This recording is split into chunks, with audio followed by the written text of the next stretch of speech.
Welcome to session 87 of the Worlds of Speculative Fiction series. This is a monthly series that I'll tell you a little bit about in just a minute. But first, I want to highlight the two books that we're going to be looking at here. They're both by Steven Erikson.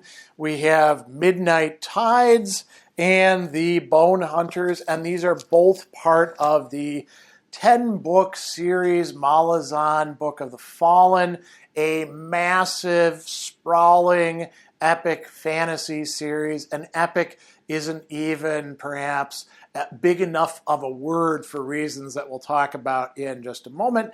And we've previously looked at this series in earlier episodes. So we did one episode on book 1 and book 2. We did another episode on book 3 and book 4. And this time around, we are kicking off the new year of sessions by looking at books 5 and 6 in the series. So we're slowly making progress, and probably next year we'll do the remaining books as well. But these are some really awesome epic fantasy, but demanding as well. And so, you notice that I've got these two different volumes. They're not exactly the same. I got these from our library system. So, one of them is a smaller paperback and the other one is a much larger one. And they're both just simply massively long tomes. So, Midnight Tides, 939 pages in this edition. Bonehunters is roughly, 800 pages in this edition, which has more room on the pages. So they're both just gigantic. And we're going to, have a lot of interesting facets to discuss with this. So this is called Worlds of Speculative Fiction. The two parts to that are really both determinative of what we do. This is a series that we started back in 2016 as an in-person but also recorded monthly event hosted by the Brookfield Public Library. That went on until 2020, and then the COVID lockdown happened, so we decided to put it into this new format where I create a video that's anywhere from 90 to 120 minutes long. We premiere it. You get to engage in live chat with me while you're watching it. And then we have a Zoom video conferencing session shortly afterwards to explore it a bit more, and also to, keep that sort of group meeting sort of thing going that we used to have at the library. We have a lot of regulars who will show up for the sessions. So this is a set that I am really happy to read. I have to say this was something that was recommended to me. It's not something I originally intended to read on my own. And what a great recommendation, because it's probably at this point in time my favorite fantasy series. And after I finish a book, I want to get to the next one. I have to pace myself since I have plenty of other reading to do. So what do we do in this series? We look at the world building involved, and man, when you got books that are this thick and this involved with so many moving parts, the worlds are incredibly complex, and it's not just a fantasy world. There's all of these other connected things that are called warrens or holds that we'll discuss shortly as well. And so we look at a lot of world building, we look at philosophical themes, and we're centered on works of speculative fiction that span multiple novels or short stories and present a coherent narrative universe for us to explore. So we definitely have that with Malazan Book of the Fallen. So buckle in. You may want to go back and watch the earlier episodes on Malazan Book of the Fallen. I will cover a little bit of the same ground that we did in previous ones, but we're also getting into lots and lots of new stuff, including a continent that was never before explored in the prose in Midnight Tides. So we've got a lot to cover. I'm glad you're joining me for this, and let's dive right in. Before we start exploring the world building that is woven into this narrative universe itself, I think it would be good for us to talk about the 10-book series and these two particular books that are right at the middle of the series and how they're connected with what is happening with the series as a whole. So one thing that you can say about the Malazan world, and so we were not going to call it the Malazan universe as such because that also includes other realms, which are all over the place. Literally, some of them are alternate dimensions or warrens or things like that. There's even like a sword that people can be sucked into, which is almost a world unto itself. But there is also this massive world itself that different races have inhabited and fought over, and actually it goes back hundreds of thousands of years, and human beings have become one of the dominant species or races in this world, which may be a planet or something like that. There's intimations that perhaps it's a globe. And, we've had previous explorations in the tale being told and also the dialogue of the characters and even maps, although there is no definitive Malazan map in the previous works. So the Malazan Empire, you could say, is at the center of everything in the present, at least kind of in the center. And it's a human empire that has, gone out from the island that it began with and conquered significant parts of different continents, taken the people who have been conquered, used them as new troops, fodder, harnessed them, and it's been fairly successful. There's been some setbacks here and there. There have been revolts and stuff like that. And so a good bit of the earlier books is charting that out on a number of different continents. There's also been some other empires or domains that had to be dealt with that provided enemies not only to the Malazan Empire itself, but also to the enemies of the Malazan Empire. So in Memories of Ice, the Panion Domin, which turns out to be, essentially the brainchild center of a twisted jag, previous elder race, important in the narrative, has to be fought against. Great battles are taking place. There's all sorts of other things like that going on in the earlier works. And then with the fifth book, we're finding out about a continent that up until now we've maybe seen on some maps, but we had no idea what's actually going on there. So Midnight Tides is really about the clash between two major peoples, one of which is humans, the Letheri Empire, who have spread across a continent. They are, you could say, the descendants of the First Empire, which is way back in a legendary but also historical past.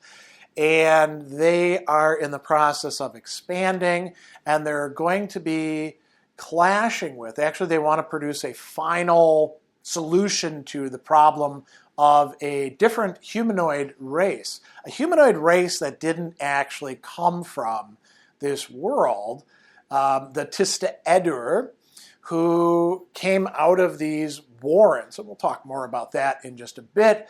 The Warren of Shadow, which has been broken, and they have been living on that continent now for a very, very long time, in part because they originally emerged and got there and then fought against another race along with their allies, who then they betrayed, the Tiste.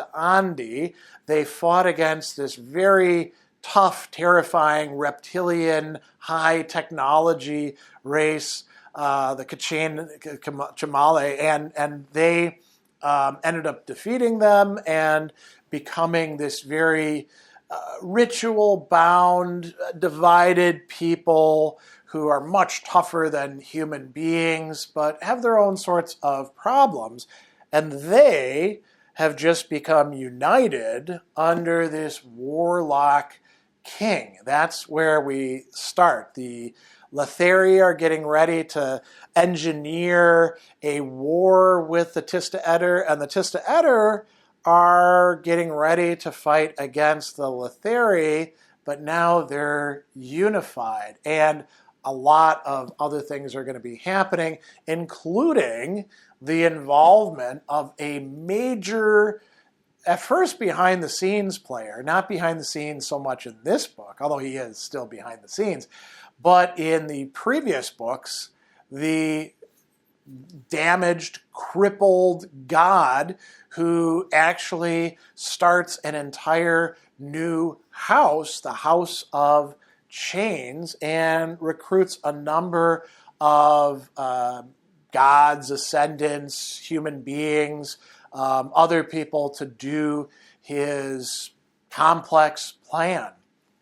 So we're going to get a lot of really interesting developments happening in this war, which is not going to go well for the Letheri, who thought that they were going to finally defeat the Tiste. And the Tiste are going to be transformed into a very different kind of society that's actually going to send out, expeditionary forces, navies to other parts of the world, and we're going to encounter that fleet here in the Bonehunters. Now, the Bonehunters, so the title is talking about the Malazan 14th Army, which includes some of the previous bridge burners. The bridge burners were this essentially combat engineers who use explosives, and they're an elite unit who gets decimated in the very first book, and they continue on and they play a big role in the the first, second, third, even the fourth book. And actually, some of them in the fourth book wind up dying and becoming, as a whole, group, ascendants in the fight against Shaik and the whirlwind goddess. So they become the Bonehunters in the fourth book because of a bad omen, and they decide to take the bad omen and turn it into something characteristic of them. They hang bones off of necklaces that they wear. And this book is bringing together a number of different threads. It's happening in a lot of different places, including taking us to Malazan city itself, right, the heart of the empire, but all sorts of other interesting facets are being connected up. Not everything is being resolved, of course, but there's a lot of development that is happening on a lot of different levels in this particular book. So I'll tell you more about that as we go into it. But that gives you at least some idea of what's happening. Midnight Tides, massive, important story, but a little bit more localized. The Bonehunters is following out these stories and tying them together in a complex knot. So that's perhaps enough about these two big books as a whole. Where is the rest of the series going? Well, you got to look at books 7 through 10 to tell you about that. I'm not going to give you any sort of spoilers, but you can say that a lot of interesting stuff that has been brought up in the previous 5 books is coming to a head in this 6th book. And it's setting the stage for further developments and conflicts down the line. The narrative universe of the Malazan Book of the Fallen series is incredibly vast and rich and never revealed to us entirely.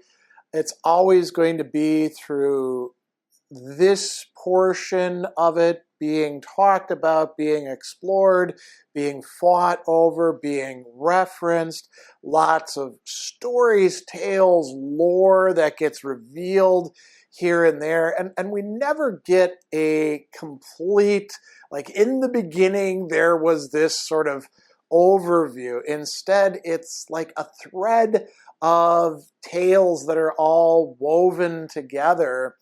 And many of the stories will actually be, only half-truths at cross purposes with each other. A prime example of that is in Midnight Tides. We begin with this battle that took place a long, long time ago.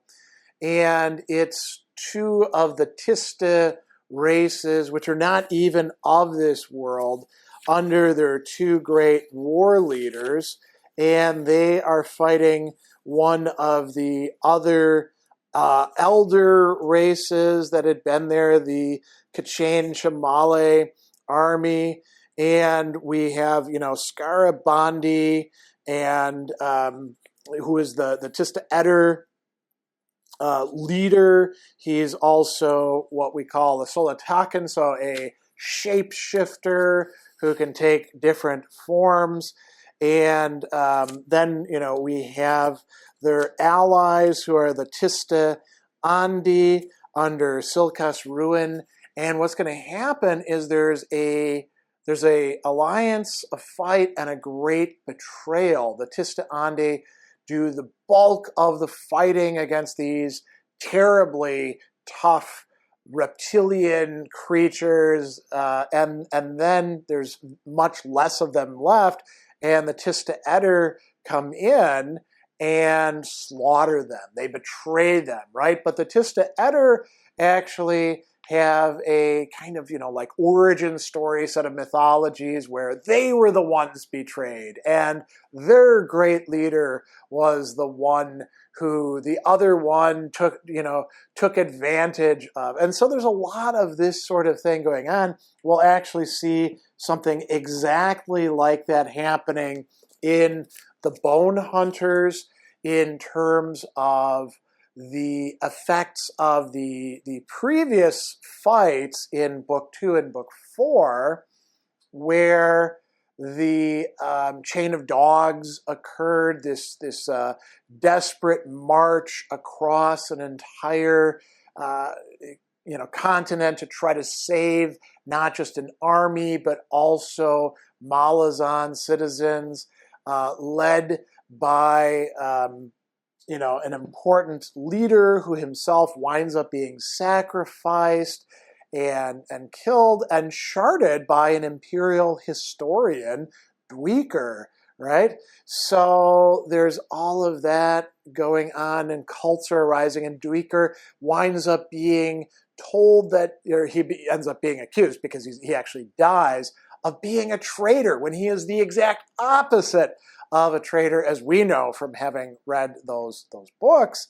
And we discover that the very people who were so instrumental in saving as many of the Malazan who could be the Wiccans are now being treated as if they are traitors. And in Malazan City, the story is that they're going to they have to do a pogrom essentially to go in and kill these bastards and kill all the Wiccans that are left in the city, but go to their continent and also kill them there. So there's a lot of stuff that's being revealed, and I'm going to give you a bit of a glimpse into the world of the story. We'll talk about some really general stuff, and then we'll start getting a bit more particular. And we'll look at things that Erikson has certain characters say that I think might be giving you at least some of the mindset that's going on.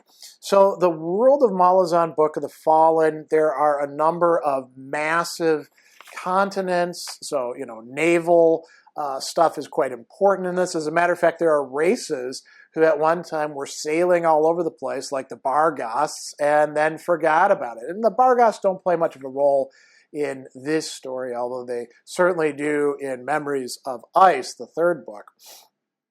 So we have the continent of Quantali, where some of the action is taking place, and that's going to be, quite central. Then we have north of that the Seven Cities, which is this massive continent that does in fact have these very, very old cities.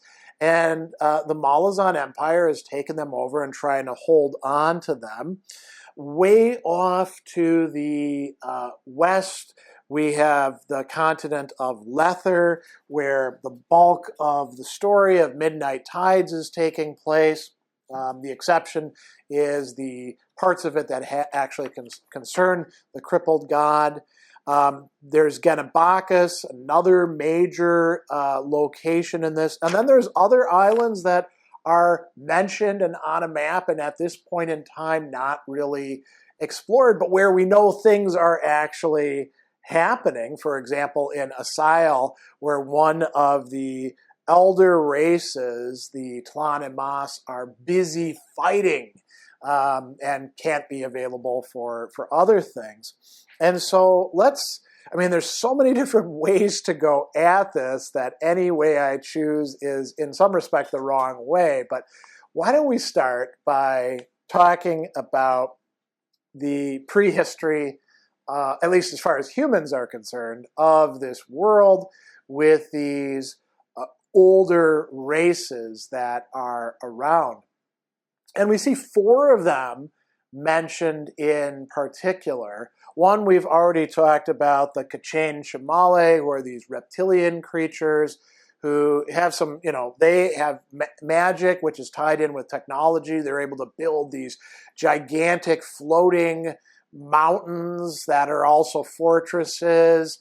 Sky keeps, they're called by the later people, and they control entire continents. And we're gonna begin the 5th book with this killing of them on the continent of Lether, a sort of extermination program. There's also the Joghut, and the Joghut are another really tough race. There are descendants of them. There's also some Joghuts still around, although many of them have been eliminated by the Tlan-Imas. And, the Joghut are powerful. They are associated with ice. Many of them are peaceful. They're very individualistic. Some of them become tyrants. And the Tlan-Imas are another race that's coming afterwards, and the tyrants, sort of seduce or trick the Imas into thinking that they're gods. And the Imas fight against the tyrants, don't get a lot of help from the other Joghut, and decide they need to kill all of the Joghut. And so this promotes this worldwide battle that is going on for generations and generations, really millennia. Continuing on, perhaps you could say even down to the present day of the story. And the Imas, the way the Joghut resist them, because they are creatures of ice, is they cause these vast glaciers to develop and take over parts of the world that the Imas, who are much more like us and oriented towards fire and stuff like that, live in, and they're starving. So they undertake a magical ritual which makes them effectively immortal, but also robs them of certain aspects, some of their emotions, for example, and condemns them to a kind of purgatory on Earth. And this allows them to go and destroy nearly all of the Joghut. Some do survive in particular places. Then there's a fourth race who we know very little about, really, until the fifth book. Now, we do encounter one of them in the fourth book, in the tale of this amazing warrior, Karsang Harlog, who is a Tablaki, and he's able to, he's sort of a Conan figure, as we're going to talk about later on when we talk about the great fighters in this story. But we do learn some really interesting things about this fourth race, which has also been around a very long time. And they're oriented towards maintaining a sort of balance, but not a really good balance, because a lot of times the way they balance things is by killing everybody. So I'm going to read you a few passages about them. So we hear, what do you know? Not much. The language on the door belongs to an extinct people known as the Forrhel Asile, who are collectively personified in our Fulcra pantheon by the personage we call the Errant, who's going to be quite important in this story. The tombs were built for another extinct people called the Joghut, who we acknowledge in the hold we call the Hold of Ice. The wards were intended to block the efforts of another people, the Tlanimas, who were the avowed enemies of the Joghut.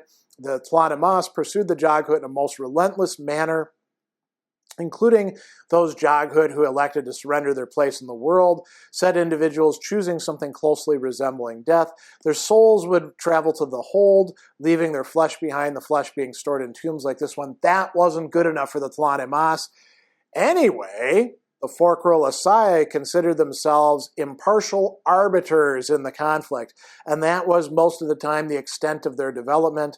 Apart from that, Bug, really important characters we're going to find out later on, said with a shrug, I can't really say, right? So that's an important conversation. And you notice Bug has some really interesting knowledge there. And we're going to learn a bit more about these later on. And this is a conversation with Kettle, who is a undead person, right? And what do we read here? So she's being told, in this civilization, its citizens were bound to acts of utmost savagery. Vast cities were constructed beneath the world's surface.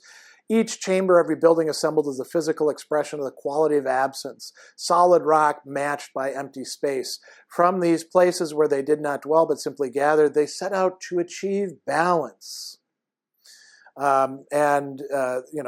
Kettle says, there are no faces on them. And he says, yes, the opposite of identity, Kettle.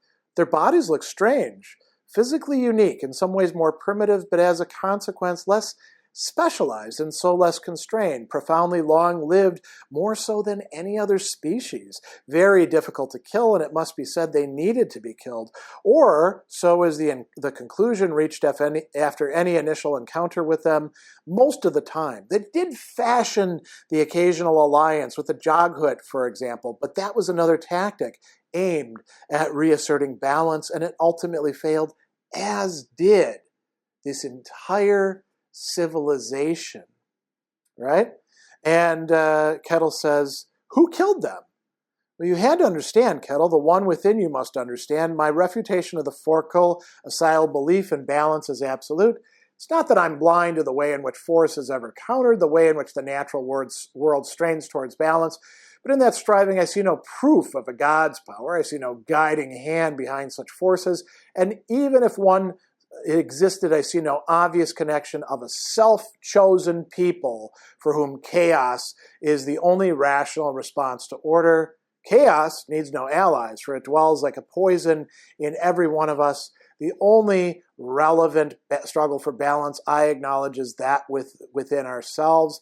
Externalizing it presumes inner perfection, that the internal struggle is over, victory achieved. And then she says, you killed them. And he says, these ones here, yes. As for the rest, no, I was too late, arriving and my freedom too brief for that. In any case, a few enclaves were led by that time. My draconic kin took care of that task, since no other entity possessed the necessary power. As I said, they were damned hard to kill. And then we read a little bit more, right? Something very, very interesting. There are places, lass, where Forrhel Asile remain imprisoned for the most part, but ever restless. We found one of them in the book 4, right? Even more disturbing, in many of these places, they're worshipped by misguided mortals. You have no idea, Kettle, of the extremity the Azath tower found itself in.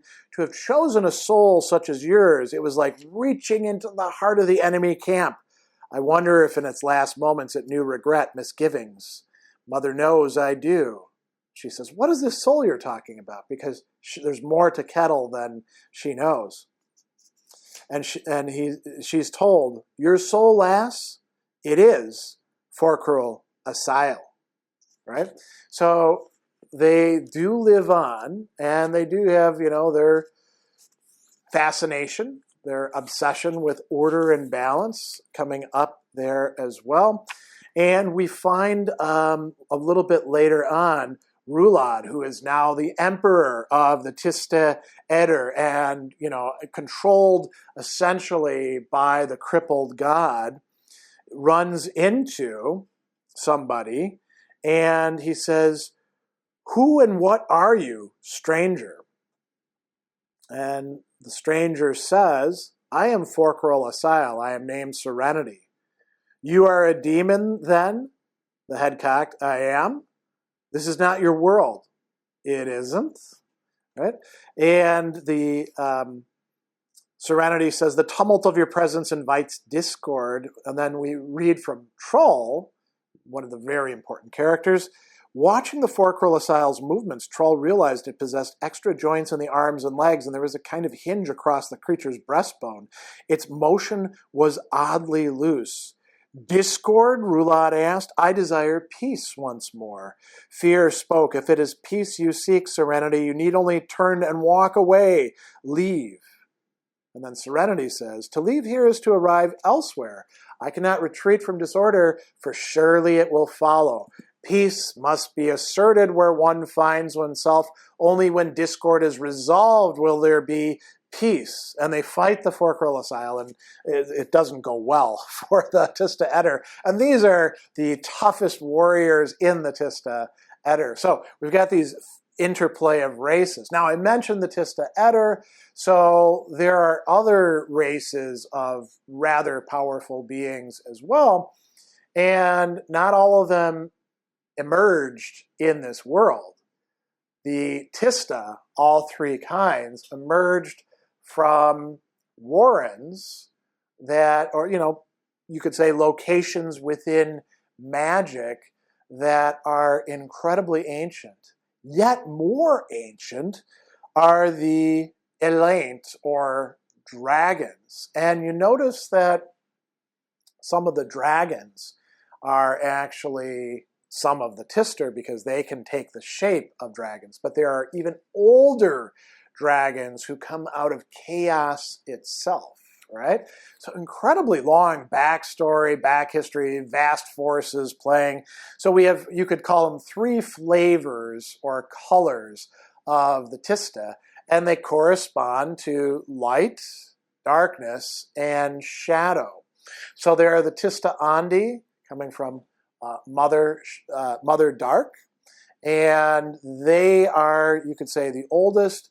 Then we have the Tiste Lioser, and we don't actually encounter too many of them, even in the previous parts of the story, but there are a few that we're going to hit on, and they're quite important as well, and they're coming from the Warren of Light. And then we have the Warren of Shadow and Father Shadow, and this is the Tiste Eder. And these three races, they don't get along. They don't like each other. They will sometimes fight side by side, as we saw happening at the beginning of the Midnight Tides in the battle between the Tiste Eder and the Tiste Andi, temporarily allied against the Kachane Chamale, right? So that's already a lot going on there. And then there's more to be told, right? So there's magic in this world, and it's not just magic of these particular races, each of which has its own warren. The magic runs throughout all sorts of things, and human beings are also, at least some of them, attuned to and can become good at working with magic. So the magic, the best way, I think, because it's incredibly complex, and Stephen Erikson has said, listen, I'm not going to reveal all of it. It's not a rule-bound system like in D&D. It's more shamanic. It's more complex. It's more mysterious. So there are originally these things called holds. And on the continent of Lether, there aren't any warrens. There are only holds that are taking place, and they're rougher, they're wilder, right? And there's a number of these different holds that are playing an important role. And there's a sort of divination process that you can use with tiles to figure them out. They talk about the holds usually in the appendices or things like that. And so there are those, and then there's a vast variety of warrens as well. And the warrens, think of them as somewhat more sophisticated than the holds. The holds are raw magic, right? Closer to the elements. And some of the races have their own holds. Human beings explore them. Some can access more than others. The kind of magic that you do depends on the warren or hold that you're accessing. And they're also, in some respects, vast, what should we call them, dimensions or kingdoms. And it turns out they're connected with each other. Chaos runs between them, and they converge in certain places, and they can get broken, and they can get abandoned as well, and that's part of what's going on. So we have a vast variety of people using magic, ranging from mages to warlocks. In Midnight Tides, the warlock king has united the Tiste Eder before he gets replaced by Rulad as emperor of the Tiste Eder. And then we have another interesting wrinkle that shows up very early on in the series, and that is the House of the Azath, or Houses of the Azath. And there's actually one in Midnight Tides right in the center of the city of Lether, which is dying. And that's a problem, because the Azath houses and the nameless ones that are connected with them and their various champions, they capture dangerous beings. And they also use this guy Akarium, who we're going to talk about later on, as a sort of tool for themselves as well. And so the release of all the beings, the dangerous beings that have been captured by the Azath, who are trying to also attain a certain kind of balance, this can be very, very scary, potentially deadly in many respects. So we've talked about the magic system a bit, and holds and warrens and various races. We should also talk about let's call it religious system, also just as confusing as the magic system, of gods and ascendants and heroes. And this is, a really interesting feature of these works, in that there's many different gods, and there's no nice organized pantheon. The gods are often at odds with each other, and they can belong to these houses that are connected to not just warrens, but other things as well. So we have, in the deck of dragons, High House Life, High House Death, Hood plays a major role, High House Light, High House Dark, High House Shadow, High House of Chains, which is a new one, and various unaligned people, right? And all of that is playing a role. And then we have, this connection between gods and ascendants, we can call them. So I'm going to read you an interesting passage here. This is from Bonehunters. So Paran is the master of the deck, and he's talking with Hedge. And Hedge is a member of the Bonehunters, a sapper. And he says, so this is Hedge, what's it mean to die? What's it mean to ascend? It's not like we're going to gather 10,000 worshippers among the living, is it? I mean, the only thing us dead soldiers got in common is none of us was good enough or lucky enough to survive the fight. We're a host of failures, right? Because a lot of the Bonehunters have actually ascended. Paran says, ascendants, Hedge, not an easy role to explain. In fact, I've yet to find a worthwhile explanation for what ascendancy is among all the scholarly tracts I've poured through in Darujastan's libraries and archives. So I've had to come up with my own theory. Now, is this Erikson's theory, or is this just Paran, a really major character's theory? I'll leave that up to you. So he says, we'll start with this. Ascendants who find worshippers become gods, and that binding goes both ways. Ascendants without worshippers are, in a sense, unchained, unaligned in the language of the deck of dragons. Now, gods who once had worshippers but don't have them anymore are still ascendant, but effectively emasculated, and they remain so unless the worship is somehow renewed. For the elder gods, that means the spilling of blood on hallowed or once hallowed ground. For the more primitive spirits and the like, it could be as simple as the recollection or the rediscovery of their name or some other form of awakening. Mind you, none of that matters if the ascendant in question has been well and truly annihilated. So to backtrack slightly, ascendants, whether gods or not, seem to possess some sort of power, maybe sorcery, maybe personality, maybe something else. And what that seems to mean is, now this is really key, they possess an unusual degree of efficacy. They're trouble if you mess with them, is what I'm saying. A mortal man punches someone and maybe breaks the victim's nose. An ascendant punches someone and they go through a wall. Now, I don't mean that literally, though. Sometimes that's the case. Not necessarily physical strength, but strength of will. When an ascendant acts, ripples run through everything.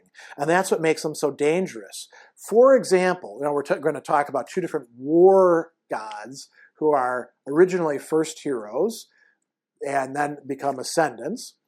For example, before Fenrir's expulsion, Treach was a first hero, an old name for an ascendant, and that's all he was.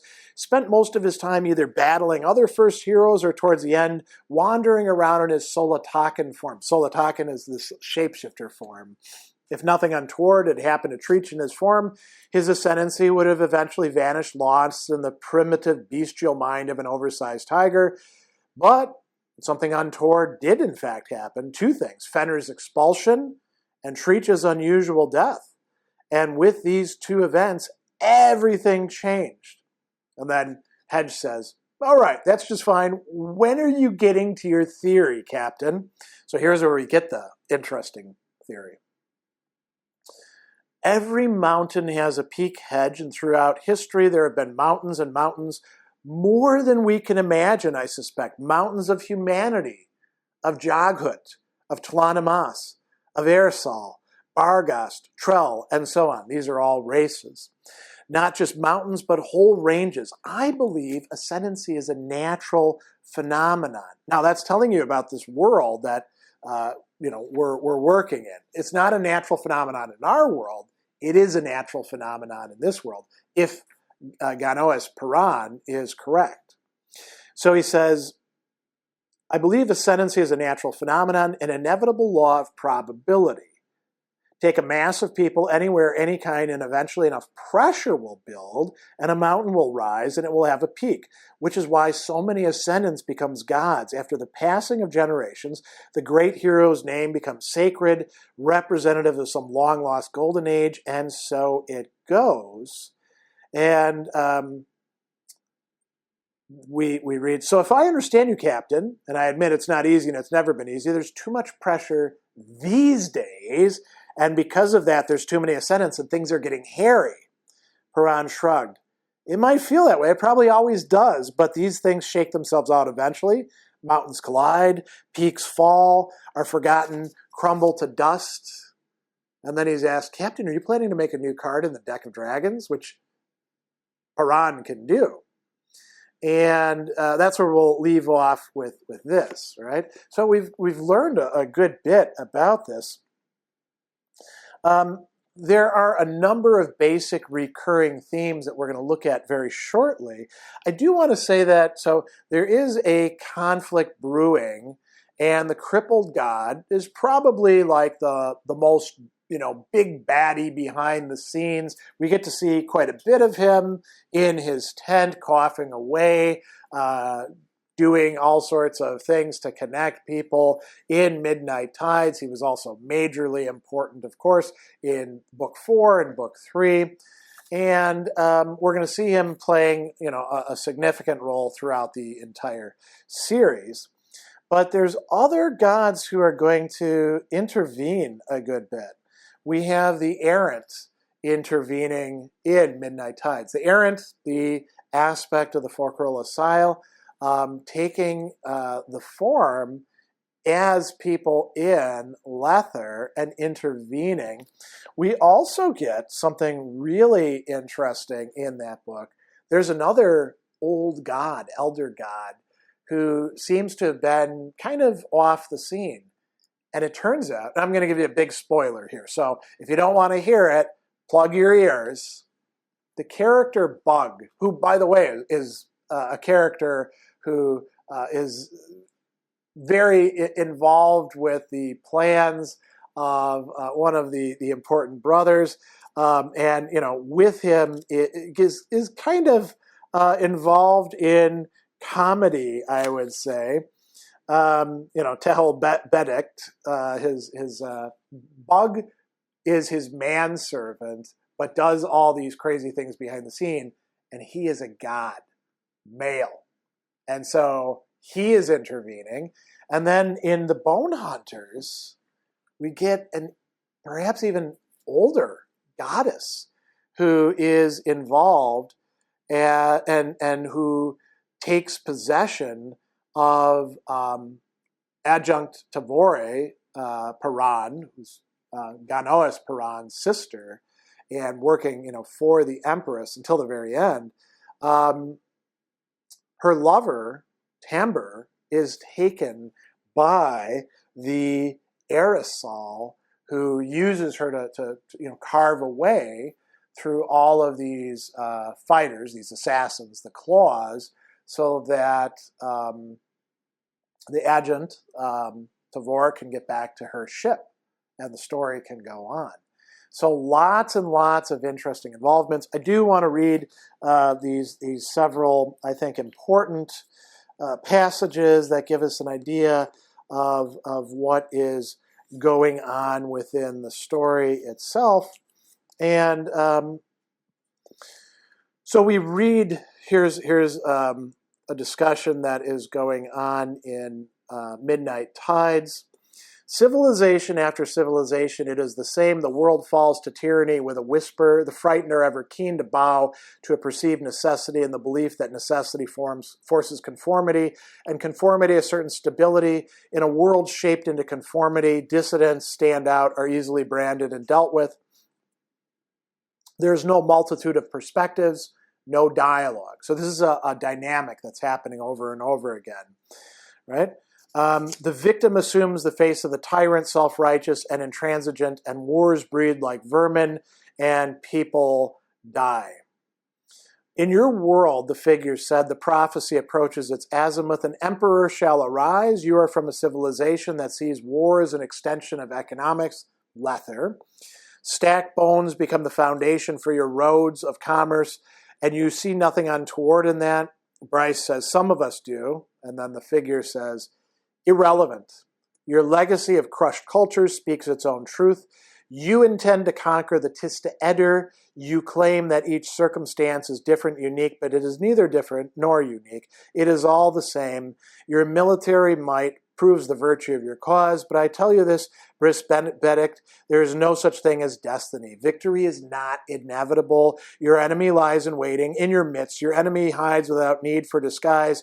Who, when belligerence and implied threat are sufficient to cause your gaze to shy away, it speaks your language, takes your words, and uses them against you. It mocks your belief in truths, for it has made itself the arbiter of these truths. And then he responds, Lether is not a tyranny.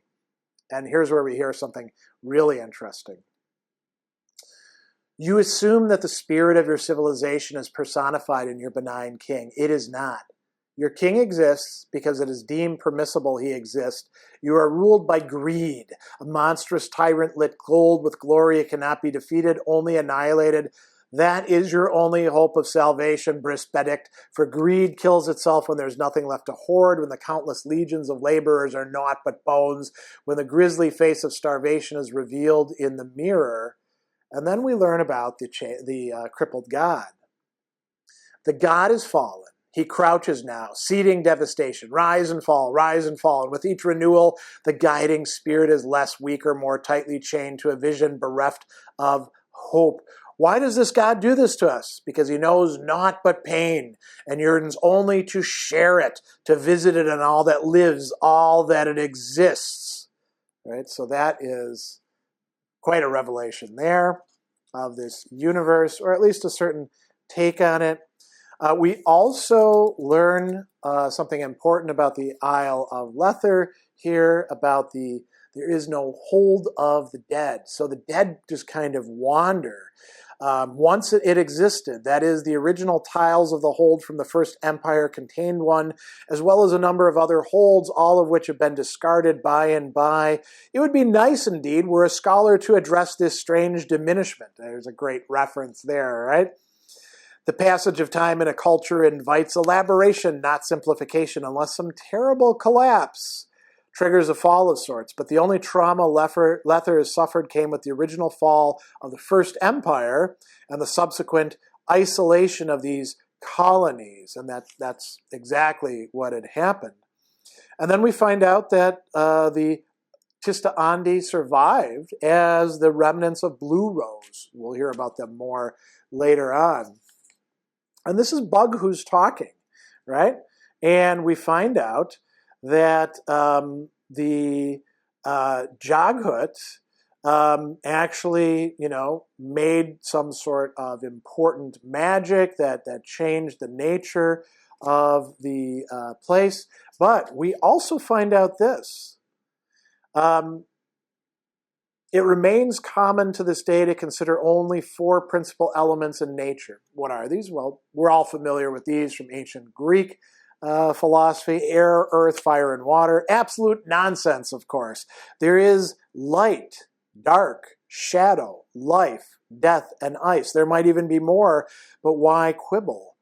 The point I'm making, Master, is that long ago a Jaghut did something to this land, sealed it in a manner of speaking. Using sorcery, the effect was profound, making the pathways of the dead snowbound like a mountain pass in winter. So the dead loiter in Lether, ghost shades and people like Shirk Alale, one of the undead, who she's also quite funny, and Kettle.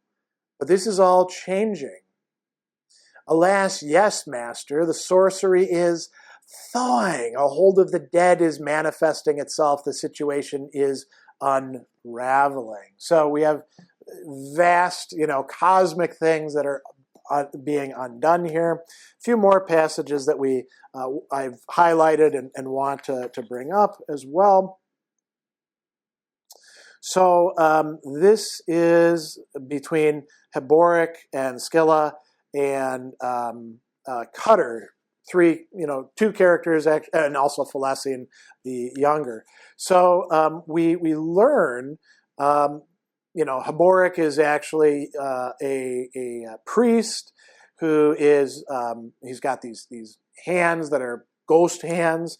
And this is Scalara who's talking to Haborik, and she says, "You were a priest of Fenner, now you're a priest of Treach. Both are gods of war, Haborik. How many faces do you think the god of war has? Thousands? And in ages long past, tens of thousands? Every damn tribe, old man, all different but all the same." Here's where she says something interesting. "Wouldn't surprise me if all the gods are just aspects of one god, and all this fighting is just proof that that one god is insane." Insane, Haborik says. And then she says, or maybe just confused. All those bickering worshipers, each one convinced their version is the right one. Imagine getting prayers from 10 million believers, not one of them believing the same one as the one kneeling beside him or her. Imagine all those holy books, not one of them agreeing on anything, yet all of them purporting to be the word of that one God. Imagine two armies annihilating each other, both in that God's name. Who wouldn't be driven mad by that? Right? So very interesting speculation there. Later, we've got Lorik, who is a Tiste Leosan, one of the few, and also a high mage. And we read about this silent god, and a demon is talking to him about this, and says, 7 great warriors from 7 clans set out to find the silent god, to set out to see for themselves if this god had indeed blessed all that had come to pass in its name. And did they find the silent god? Yes, and 2, they found the reason for its silence. The god was dead. It had died with the first drop of blood spilled in its name. He says, well, what's the relevance of this tale of yours? Perhaps this. Now here we get another great speculation on gods.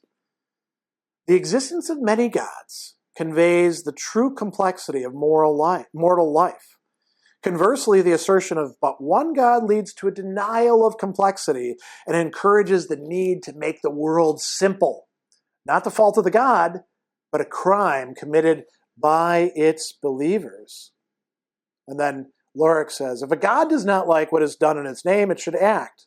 And he's told, if each crime committed in its name weakens it, very soon I think it has no power left and cannot act and ultimately dies. So that's an interesting conversation. And then one more that I wanted to bring up. This is Spite and Trell talking with each other. And she says, such is war among the gods, Trell. And he says, well, we're not gods. And then she says, we are their hands, their feet, wayward and willful. We fight for reasons that are, for the most part, essentially nonsensical, even when the justification seems plain and straightforward. 2 kingdoms, one upriver, one downriver. The kingdom downriver sees the water arrive fouled and sickly, filled with silts and sewage. The kingdom upriver, being on higher land, sees its desperate efforts at irrigation failing as the topsoil is swept away.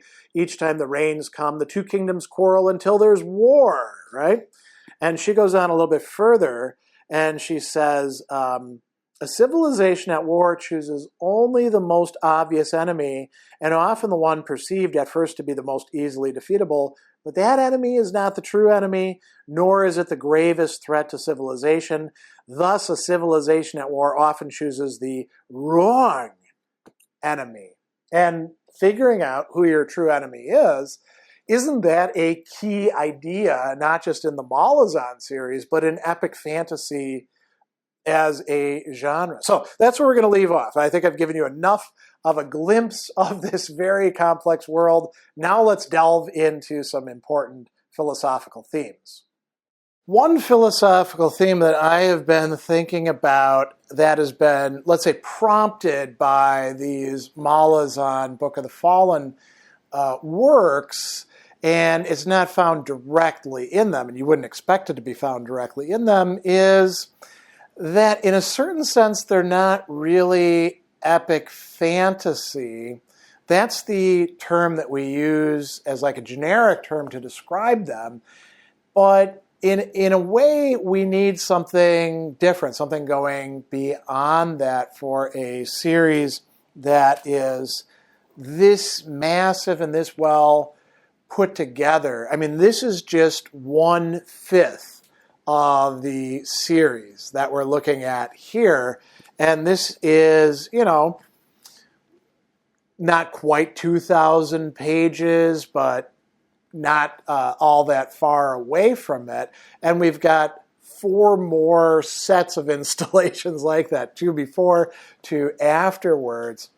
And so I want to explore an idea here. And I think that Erikson has been the person who has prompted me to think this through more than anyone else, though there are some others as well that I would say this could apply to, not necessarily in terms of epic fantasy, but in terms of what's going on with the massive series that they're working out.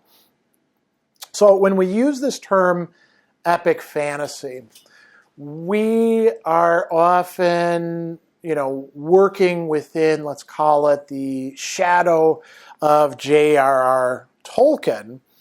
And interestingly, Erikson has something to say about this that I've brought up in earlier sessions on his work. So here's my proposition. If Tolkien is going to be the benchmark for epic fantasy in a certain way, then for works like Malazan Book of the Fallen, we need something that captures epic but takes it up to another level.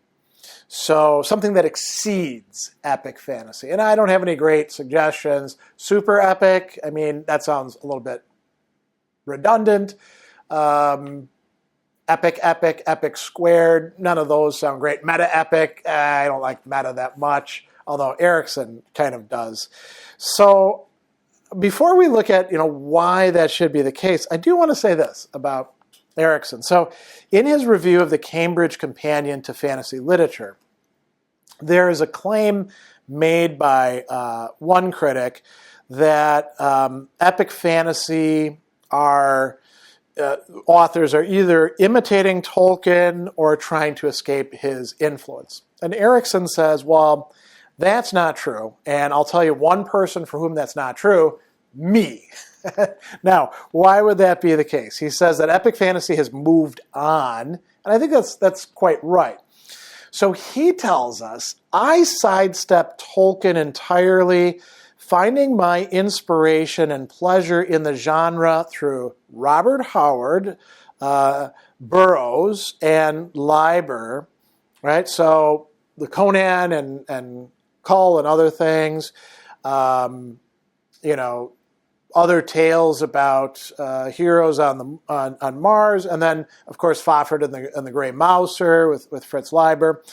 And he says, for us, our first experience of the Tolkien tropes of epic fantasy didn't come through reading Tolkien.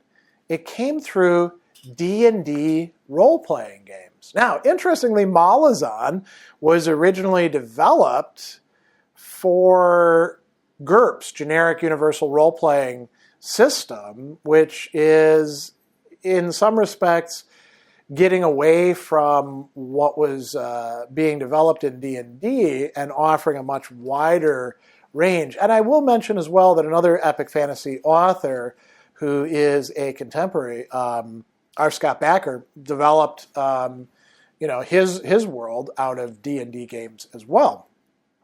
So in a certain sense, Tolkien is very important, but Tolkien is long ago ceased being the reference point.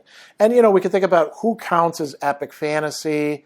Well, around and a little bit later, we could talk about C.S. Lewis and the Narnia series. Definitely not as epic as The Lord of the Rings, plus Silmarillion, plus Hobbit. Later, we've got, Andre Norton with Witch World. We've got Anne McCaffrey with the Pern series, which, admittedly is also sci-fi. Roger Zelazny with the Amber 10-book series, 5 books originally, 5 books later. Ursula K. Le Guin with Earthsea, although Earthsea is pretty short. You can actually pack all of it into less than 1,000 pages. And then we could talk about more recent authors that we think of as providing us with epic fantasy. So he brought up Howard and Leiber. Gene Wolfe, Book of the New Sun. Pretty long books. There's 4 of them in the original first series. Tad Williams, we just actually did some 2 sessions on his Memory, Sorrow, and Thorn series, which are pretty massive tomes as well, and he's written 4 new books in that series. Somebody who Erikson mentions is Stephen Donaldson, the whole White Gold Wielder, stuff set in a different world. George R.R. Martin, of course, with his Game of Thrones unfinished series. We might say Terry Pratchett is doing comic epic fantasy in a certain sense with his Discworld series. R. Scott Bakker, of course, 7-book series, supposed to be finished but isn't. The Second Apocalypse, a lot of text there. Sapkowski's Witcher series is kind of epic fantasy. Although it's missing, when we think about Sapkowski or Pratchett, we're missing some of the elements of what we typically think of as epic fantasy. So what do we have? Well, an extensive backstory, sometimes millennia, sometimes many millennia, a lot of world building going into this, complex intersecting plots with many different characters who are formed by their environment but also step outside of it, helping us to think about issues of like determinism and free will and moral choices and all those sorts of matter. Lore within the universe that often gets revealed to us in a variety of different ways. Vastness of space, time, cultures, a lot of it left still terra incognita, not completely filled in. So I would say those, and then of course having heroes, evil lords, pick whatever else you want, dragons, those are the sort of things that do in fact make for epic fantasy. And, the Lord of the Rings, no slouch there, particularly when we add in, we get out of the Third Age, the end of the Third Age, and put in the Silmarillion. It's pretty vast in scope. But I kind of feel like what Erikson is doing here exceeds most of those, including R. Scott Bakker's stuff, definitely exceeding George R. R. Martin's 5 books so far in Song of Ice and Fire. I'd say he exceeds what's going on in Stephen Donaldson's books. It just seems like he's doing it at a higher level, and man, is he doing it well.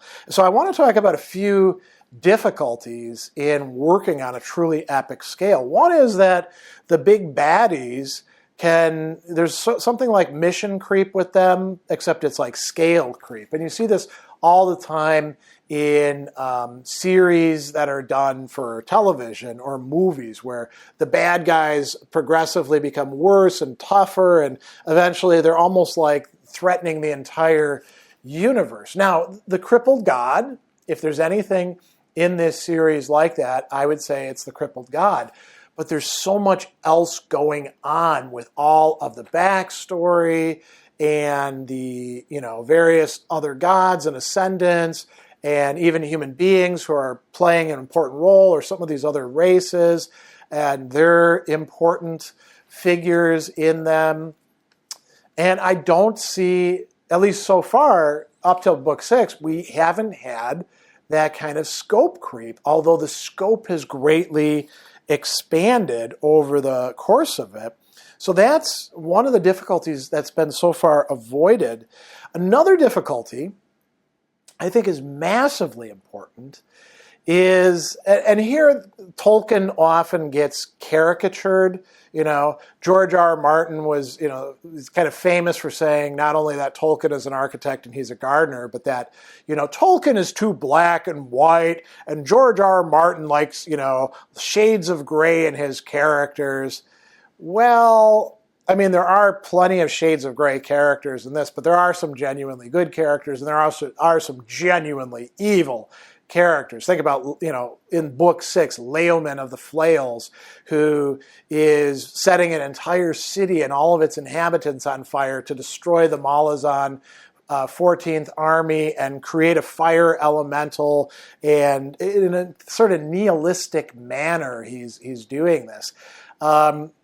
So it's not, and the characters do in fact carry out a good bit of moral reasoning. So, they could be wrong, their perspectives could be limited, but that doesn't mean that they're just shades of gray.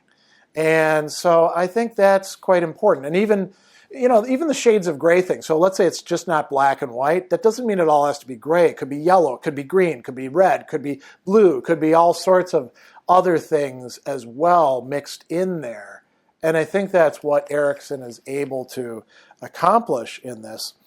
The other thing I want to say is that he is really, really good in managing what we nowadays call info dumps, where you're giving some of the backstory, some of the lore, telling how things were or what's really going on behind the scenes, putting this into the mouth of characters or their thoughts.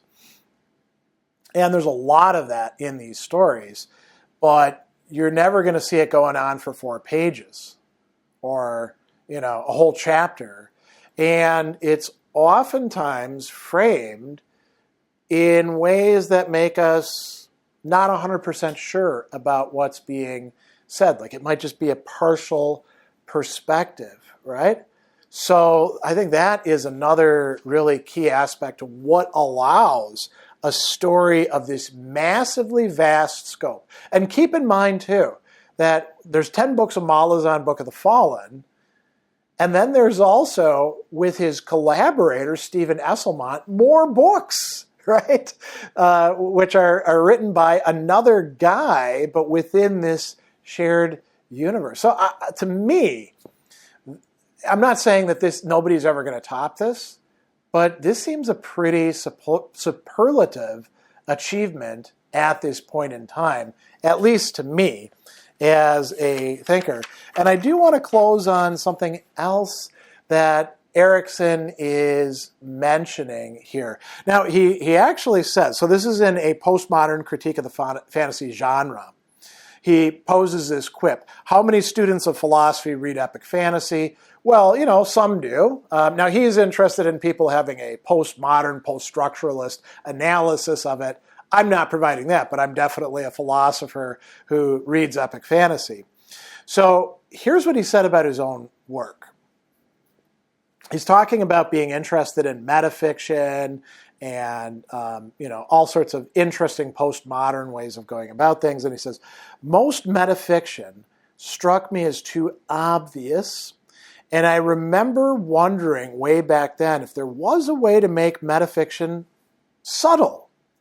Then I began to wonder if one could make metafiction a hidden meta-narrative embracing a postmodern, post-structural story. Now, he's using these terms in a rigorous sense, so if you are a culture warrior who's against the postmodern, just close your ears and move on, because he's not talking to you about this. He's using these terms in a really rigorous philosophical sense. A meta-narrative is a narrative that it encompasses narrative itself, thinks about the nature of narrative, decenters all of that. Postmodern, post-structuralist, these are terms that actually mean something. And then he is going to say this: it turns out the answer is yes, as epitomized in Malazan, Book of the Fallen. And I do actually have an interesting passage that I think, I won't say corroborates this, but exemplifies it. So, Fiddler Strings, he's been hiding under that name, is a, one of the Bonehunters, also one of the previous, sappers and all of that. So he's really an important character. And why is he called Fiddler? Because he actually plays the fiddle. Among blowing stuff up and all that, he actually plays the fiddle. And there is an inn where some of these people get together.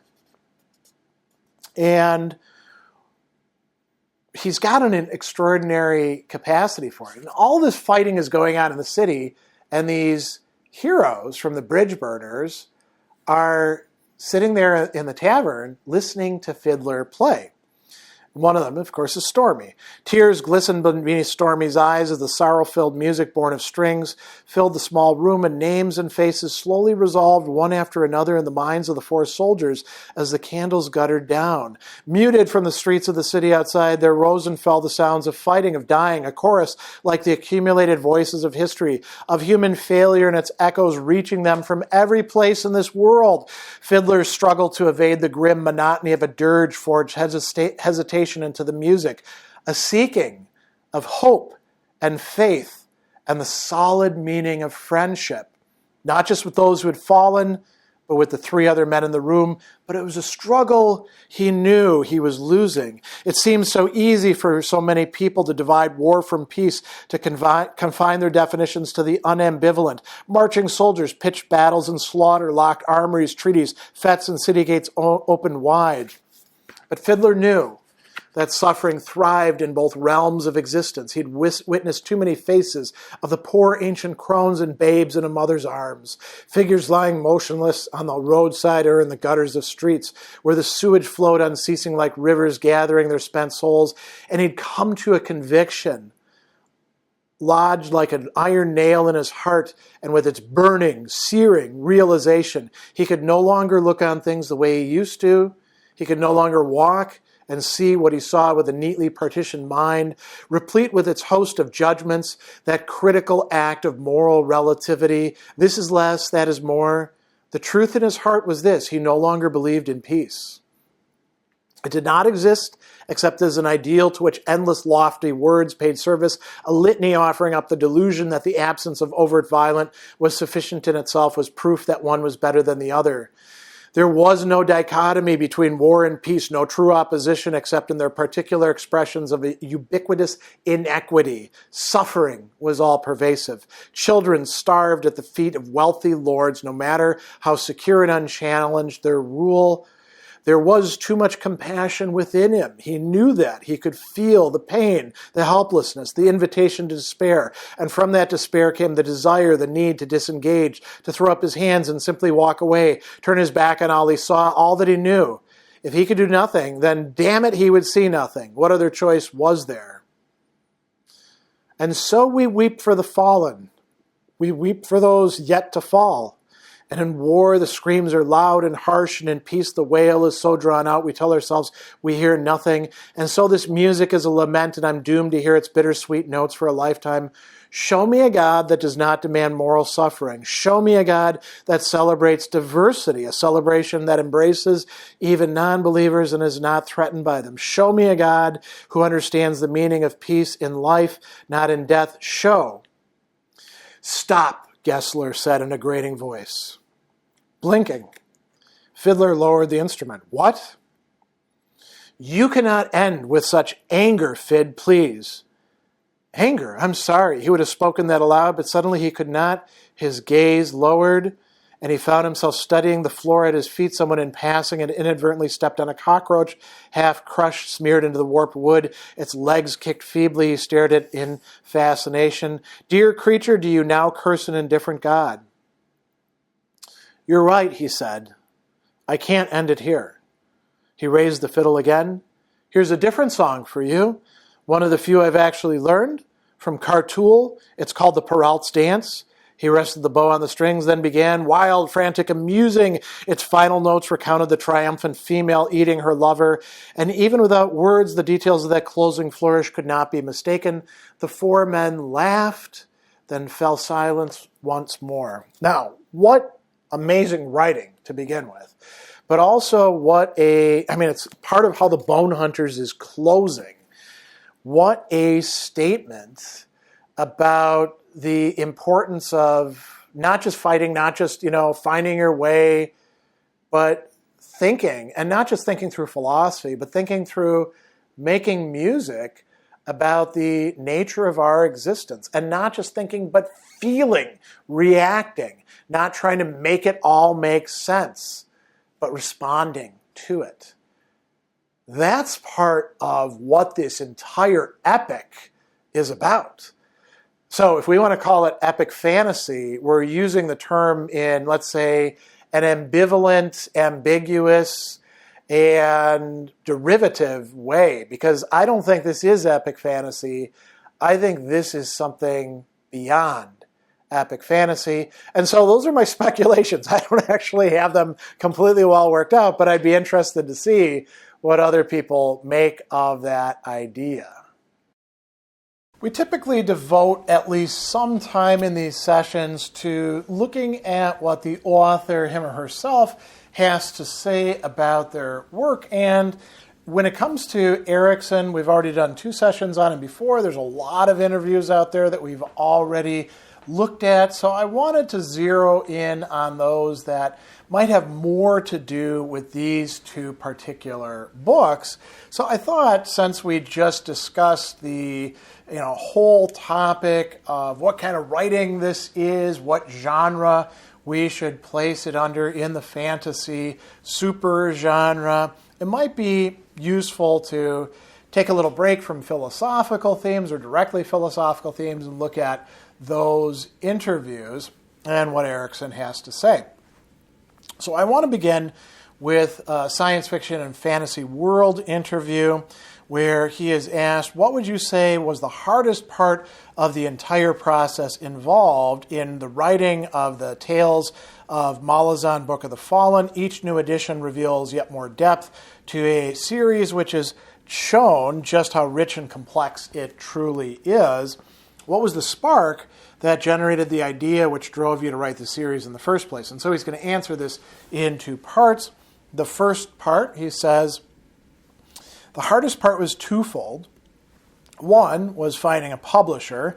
The second was convincing myself that writing the series really has been as easy as it has seemed and continues to seem.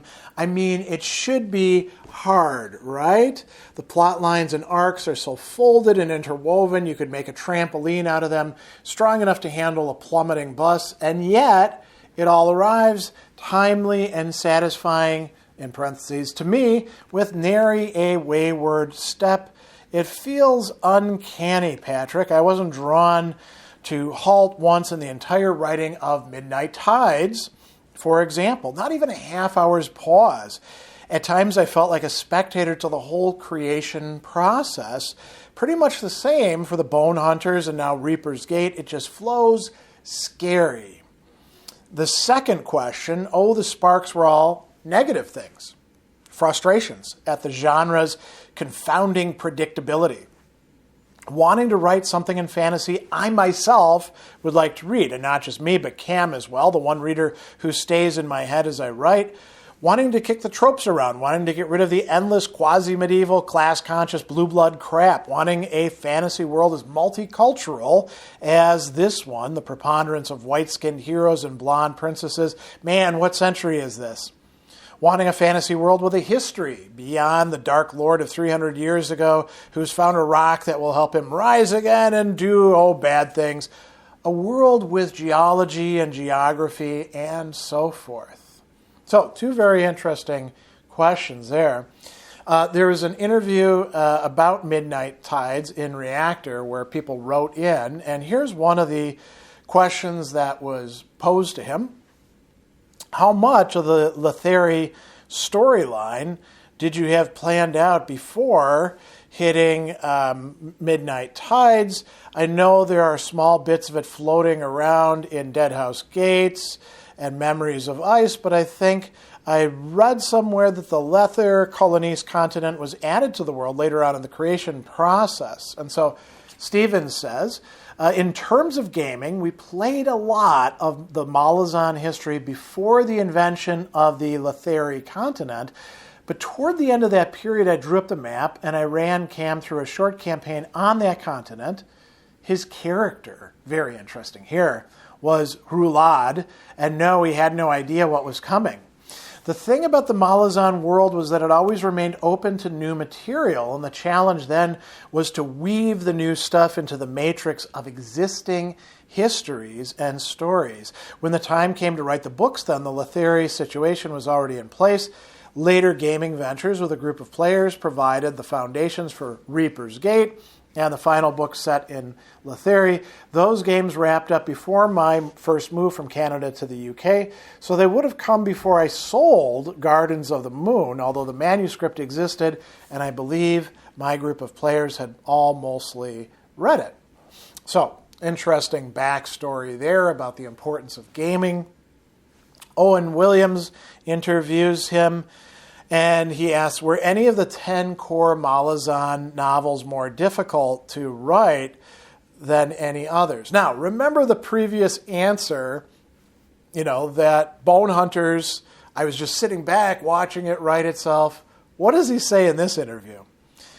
Memories of Ice was, I think, more difficult, and perhaps the Bonehunters.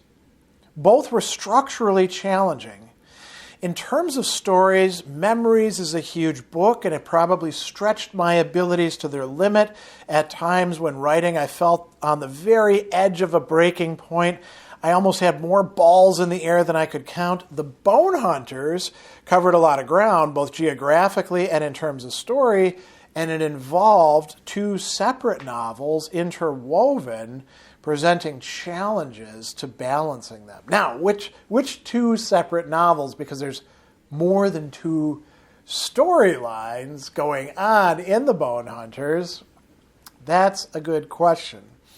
Jeff Vandermeer, now broadening the topic, great speculative fiction author himself, interviews Stephen Erikson in Clark's World, and he says, your books have been described as very realistic, as very complex, and at times grim.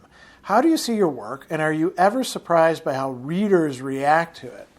And he says, well, how do I see my work? There's a certain amount of ruthlessness to it, but it's pretty hard in my mind to actually match the brutality of the real world, at least not in a way that anyone would want to read. To say that I'm inspired by reality is a statement that verges on the blackest, most caustic comedy. What I am witness to impels my writing. Failing that, I would probably descend into despair. So I write in search of humanity. It's odd. Readers say that the Chain of Dogs storyline in my second novel, Deadhouse Gates, is relentless in its horror, to which I might, if I'm feeling particularly ungenerous, reply, try living in Sudan or Zimbabwe. How about the prolificate misery of the homeless on the streets of Victoria? What I'm writing pales against the backdrop of what's really out there. Mate, trust me, you don't know relentless until you find yourself in hell with no way out. Now, I'm not in that kind of hell, but I've got eyes, and more often than not, what I see shows up in my writing eventually, sooner or later. That being said, I'd probably relent and seek to lessen the ferocity by adding that I seek to find gestures of humanity in the midst of suffering and chaos. Love, friendship, the soul-saving ability to laugh. Notice those 3 things: love, friendship, and the capacity for laughter. They exist, and they're precious. The thing with fiction is that it's structured in a way that reality isn't. So as a creator, you can strive for balance and maybe achieve a kind of satisfaction in the reader, a sense of completeness. The sense may have a tragic flavor, but I'm a believer in Aristotle's assertion that tragedy is cathartic. Tragedy as an art form, that is, real tragedy, what we see every day thanks to a categorically psychotic media, is not cathartic. It has no resolution, rarely the promise of redemption, and seems fixed like a voyeur on the negation of human virtues. So maybe fiction is the writer's engagement with reality, a dialogue offering hope in the face of a reality seemingly bent on cynically destroying it. Makes it sound plaintive and pathetic, doesn't it? Man, could be I'm just in a crappy mood. Am I ever surprised how readers take my stuff? Often, and baffled, particularly in how thoroughly some of the characters are hated by the readers. Can I be perverse and take this as a measure of success? And that's where that passage ends. In the science fiction fantasy world interview, he's asked, what do you feel is your strength as a writer or storyteller? And his first word out is, yikes. And he says, setting things up and then doing the unexpected, I suppose, with well-buried motivations among many of the major players in the series, I think I can continue to surprise readers. Now, notice which text he's going to talk about next. There's a few of those instances in the Bonehunters, including what I'll call an inverted double bind, stick the knife in reversal thing. That's clearly set up one way to, well, I don't want to give away too much here.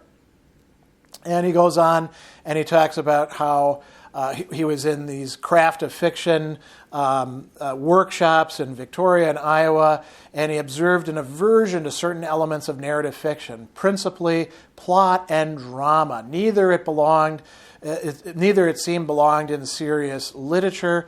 Plot was for genre. The better the characters did nothing and talked a lot, but talked about nothing while doing it, all of which was supposed to lead to some profound epiphany, but mostly led to blank looks from others in the class. As to drama, well, drama was out. This was also the time of the ascendancy of the cynical school of fiction. We were taught that true drama doesn't exist, and any attempt at drama in fiction was, in fact, melodrama. In other words, because the world was the way it was, and fiction was its truest reflection, there was no such thing as earned emotion. Nothing hard and heavy in fiction was, in fact, honest. Why? Because it was hard and heavy, of course. Now, before we go on and read the rest of that, let's remind ourselves of something. We just heard an invocation of Aristotle, tragedy, right? The Poetics. What does Aristotle actually tell us about tragedy besides its catharsis of the emotions, primarily fear and pity, but perhaps also Aristotle talks about anger there? Plot, muthos, character, ethos, are among the most important elements or dimensions of tragedy. Plot being the most important, and character being second in importance, along with then dianoia, translated as thought, and lexis, diction, or style, right? So what is he telling us? That the writerly craft people were saying, you don't do that sort of stuff. That's not real. And Erikson is saying, no, we return back to not just the orbit of Aristotle, but taking up these major elements of storytelling. Now, he comes back and he says, the only loud kudos came when I wrote flat-out comedy, probably because my comedy was of a cynical, sarcastic nature. Only what I was laughing at was not always what everyone else was laughing at. You might say I fell into genre writing in order to use both plot and drama, and there might be some truth in that. It's hard to be analytical about such things. After all, I love reading Homer, and Homer's full of drama, nasty, brutal drama. It may also be a case of wrong place, wrong time, which is probably the most likely, so I'll stop now. Nerds of a Feather interviewed him, and here we turn to some genre discussions. They are talking about the nature of grimdark, and then they say, there's some debate over whether Malazan Book of the Fallen counts as grimdark. You appear to be arguing it's something else, perhaps superficially related to grimdark, but not substantively. So what, in your opinion, demarcates the series from the archetypal grimdark story? And if Malazan is not grimdark, what are some examples you think do clearly fit in those boundaries? So, Erikson says, given what I've said about grimdark, it's pretty easy for me to distinguish Malazan Book of the Fallen from that descriptive. The series was born of compassion, and that is precisely what it sets out to explore. And at the risk of spoilers, it ends in a place of hope and redemption. but none of that would have any resonance without an adherence to some form of authenticity and the conveyance of authenticity as a product of craft more than anything else.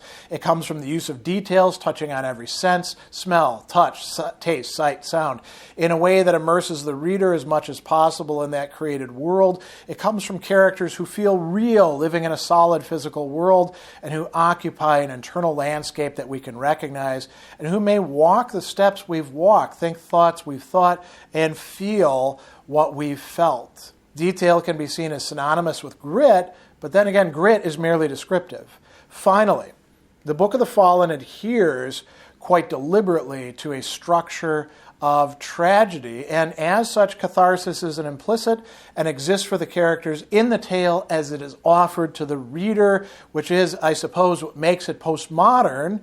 One can even say the tale was told for the benefit of those characters and the journeys they undertook, and that accordingly it was told out of deep sympathy for those invented characters. Now we come to another key theme. So we've talked about tragedy.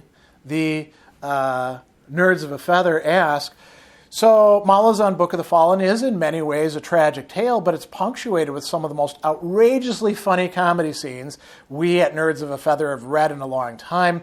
We particularly enjoyed the interplay between the destitute Tehol Bedik and his manservant Bug. What do you see as the function of comedy in your series? Is it simply the other face of tragedy, something to lighten the heavy, dark, and gritty load, so to speak, or do you see comedy as a more poignant way of making a statement about the world in which we live? Here's what Erikson says. I would think that comedy serves both the function of relieving pressure and providing another, perhaps more subversive vehicle for social and political commentary. Tehol and Bug are good examples of that, as they work to dismantle the rapacious economic structure of their native land. That is Lether, the empire of Lether, where everything is for sale, people are in debt, and it's all about money, money, money, right, for conquest. Then he goes on and he says, it's also worth bearing in mind that humor often serves as a defense mechanism, both from the author's point of view and also from that of characters who may find themselves in extreme or traumatic situations. So it's always worth it when writing fiction to keep that little pocket of irreverence near to hand for every character in a story. They need a break just like we need a break. They need to cut loose on occasion, same as we do. I would think that no matter how dark a story or how repressive, humor remains a vital release valve, and besides, it sometimes pays to impose a little perspective from a creative point of view.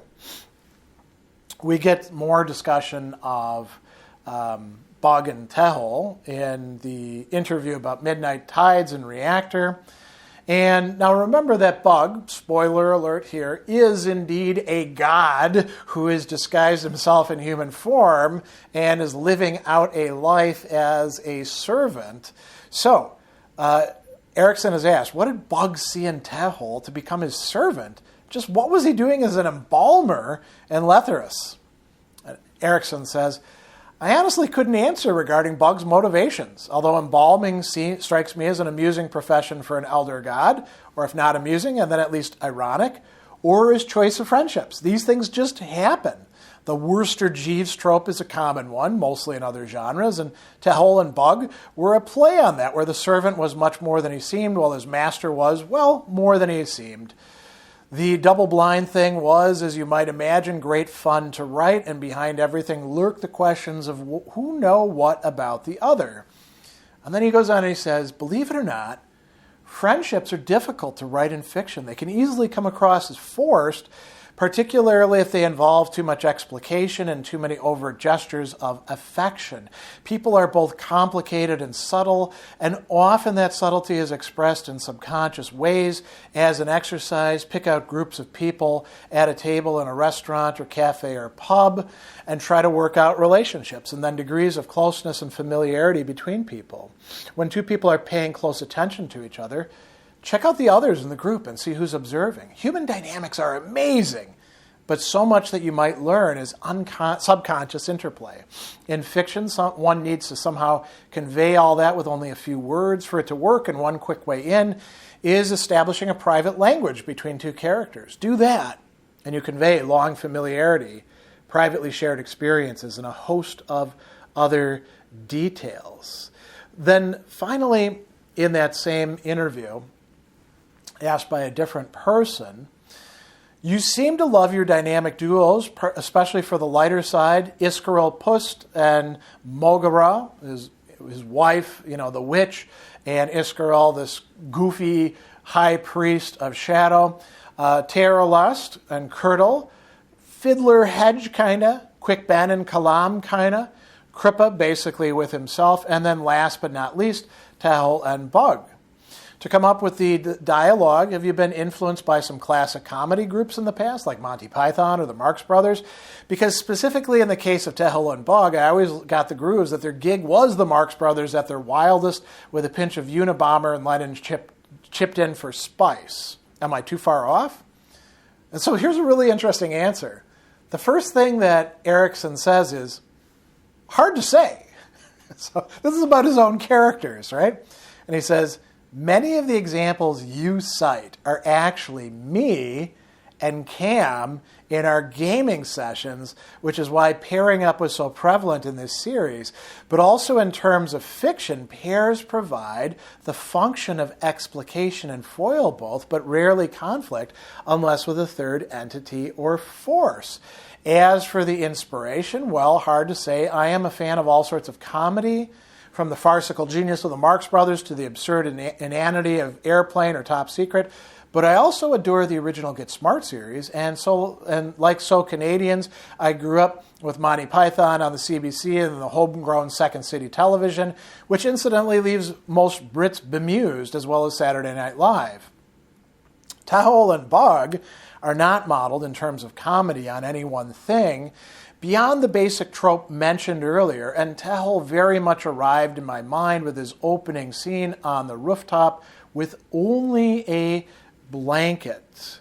So, a lot of very interesting observations, including a good bit of engagement with Aristotle on tragedy in these interviews that pertain particularly to Midnight Tides and the Bonehunters. We could easily spend hours more discussing the intricacies of the plot and characters and themes and developments in these just 2 books out of the 10 of the Malazan series, but we will have to bring this to a close. So I think that one particular theme well worth exploring of the many that are presented to us is this issue of companions and what they're being used for. And I want to talk about 4 sets in particular.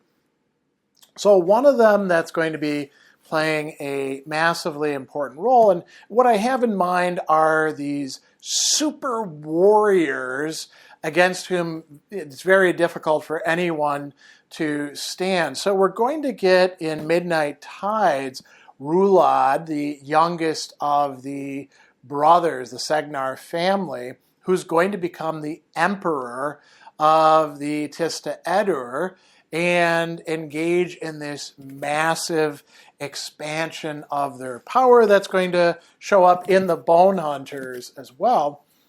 And so he is not actually going to have a genuine companion, but he's somebody who can be killed and then come back to life through the agency of the crippled god. Then we have somebody we encountered very, very early on in the series. He's been showing up over and over again, and that is Akarium, this jag, who is incredibly powerful, incredibly devastating, has lost his memory, and has various companions, including Mappo Runt, who's going to cease being his companion, and he's going to play an important role, one that is becoming clearer and clearer.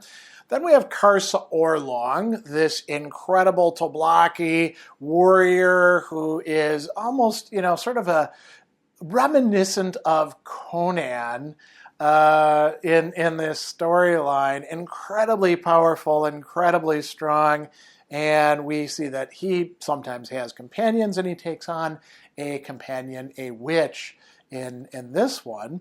And then we have 2 really powerful, but not as powerful beings. One, a Tiste Troll Segner, who we get we don't get introduced to him. We've met him earlier in the story, but we really get to see a lot of him in Midnight Tides. He is the spear master brother who questions, who wants to know what's going on, and who will fight with his brothers, but is viewed as being disloyal.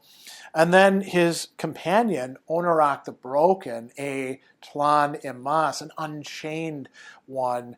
And those two are, in this story, primarily doing what they were doing back earlier in the narrative, which is defending the Shadow Throne from the Tiste, who are trying to come and take it away from Cotillion and Shadow Throne himself, who were the Master of Assassins and the Emperor previously. Now, we're seeing that all of these are fighting against each other and to some extent being used or allying with one god or another. And I think it's worth reflecting a little bit. There's a number of passages I'm going to bring up. So this is before Rulad ascends, right? And we find out that the god of the Tiste has been killed in the past, they're saying, and Hanan Mosag, the warlock king who has united all the Tiste wants to avenge the god. And Rulad is optimistic about this. Rulad is actually going to get killed while he has this sword that he's been sent to get, and we're going to have this encounter after he's killed with the crippled god, right? So the crippled god says, "Tell me, warrior, have you spilled blood?" And the youth flinched beneath his furs. "Spilled blood, spilled down so much of it everywhere. I can't. Oh, daughters, take me." And then the crippled god says, "Oh, no, not the daughters. I have taken you, chosen you, because your king betrayed me. Your king hungered for the power I offered, but not for conquest. He simply sought to make himself and his people unassailable. Not good enough." And then he says, "I have chosen you, Rulad Segnar, for my gift. Do you remember?" And he says, "I died." He says, "Well," the crippled god murmured, "every gift has its price. There are powers buried in that sword, Rulad Segnar, powers unimagined, but they're reluctant to yield. You must pay for them in combat with your death. No, I should be precise in this, with your death, Rulad Segnar. Your first death is done, and as a consequence, your skills, your powers have burgeoned, but it is just the beginning. Take your weapon. Will your next death prove easier for you to bear? Probably not, in time, perhaps." And so he's going to die over and over again and be brought back into life. And it's a horrific process that happens each time. A little bit later here, Rulad is sort of like explaining what he's going to do. And Troll says, "Why would this ally give the Eder such a thing? What does that ally hope to gain? Brother, the tribes have been unified. We've won our peace." And then he says, "You are the weakest of all, Troll. Your words betray you. We are Tiste Eder. Have you forgotten what that means? I think you have. 6 pathetic tribes, 6 pathetic kings. Hanan Mosag knew a greater ambition sufficient to conquer. He was necessary, but he cannot achieve what must come now." So what is going to come now? He says, "The Eder have lost sight of their destiny. The warlock king would twist you away from what must be. My brothers and sisters, all of you here are that to me and more. I shall be your voice, your will. The Tiste Eder have journeyed beyond kings and warlock kings. What awaits us is what we once possessed, yet lost long ago. Of what am I speaking, brothers and sisters? I shall give you empire." And then he commands everyone to kneel. Fear says, "You would be Emperor, Rulad?" Fear is his older brother and the war master. And he says, do I make you want to turn away in horror, fear, and revulsion? Oh, but did not that slave fashion well? Am I not a thing of beauty? He's got all these coins stuck to him, right? And Rulad goes on and he says, die, fear, and claw your way back. Then ask yourself if the journey has not changed you. And he's asked, did you find ourselves among our ancestors? And he laughs and he says, our ancestors, proud ghosts, they stood in ranks 10,000 deep, roaring their welcome against that vast host of ignorance. Oh yes, fear, it was time of such glory, right? And actually much later in the work, we're going to get another interesting passage. And this is Trull talking to Fear, and Fear says, Trull, you knelt before him no different than the rest of us. And then Trull says, and to this day I wonder why. What about you, Fear? Do you wonder why you did as you did? His brother turned away. I saw no doubt in Hanan Mosag, and so you followed, as did the rest of us. One and all, we knelt before Rulad, believing we saw in each other a certainty that did not exist. Right? And then Fear actually attacks Trull and is stopped by the demon Lilac. Trull says, we followed Hanan Mosag, and yet, what do we know of his mind? He was a warlock king, and so we followed. Think on this, Fear. He had sought out a new source of power, rejecting Father's shadow. True, he knew, as we did, that Skabarandi, Blood-Eye, was dead, or at least his spirit lived but was lost to us, and so he made pact with something else, and he sent you and me, Benadas and Rulad and the Buns, to retrieve the gift that thing created for him. The fault lies in us, Fear, that we did not question, did not challenge the warlock king. We were fools, and all that is before us now, all that will come, is our fault. And Fear says, you're speaking treason, brother. And he says, against what? Against whom? Tell me, I truly want to know. Have you seen the face of our new God? And the answer is no. And somewhere in there, in the narrative, Trull ends up being shorn and shamed and cast out from the Tiste Eder. And that's where Onorok is going to find him in another warren at a different point. Now, going on to the Bonehunters, we get some very interesting discussions of these two great warriors, both of whom are going to be ultimately brought into connection with the emperor of the Tiste Eder, Rulag, right?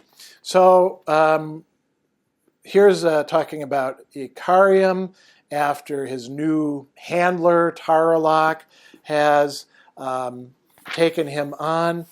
And he says,